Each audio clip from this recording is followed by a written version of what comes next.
Daniël 6 vers 1 sê die Mediër Darius het koning geword toe hy 62 jaar oud was. Darius het dit goed gedink om 120 amptenare oor sy koninkryk aan te stel. In vers 3 sê hy oor hulle het hy 3 hoofde aangestel. Ouens wat hoofpresidente moes wees van die area en een van hulle was Daniël. Dis ons Daniël wat ons nou ken. Vers 4 sê Daniël was besonder bekwaam en het homself van die ander amptenare en die ander hoofde onderskei.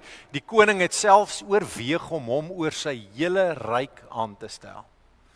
Hoe dit plaasgevind het, hoe Darius van Daniël leer ken het, weet ons nie. Ons weet die skrif sê dat Daniël het homself so onderskei, hy het so uitgestaan, hy het so opgestaan dat die koning daaraan gedink het om hom aan te stel as tweede in bevel oor die hele koninkryk. En so hier is ons eerste punt, om sterk te bly staan met goddelike integriteit.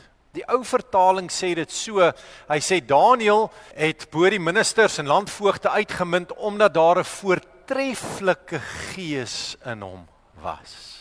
Dit verwys na Daniël se karakter, sy integriteit wat so uitgestaan het.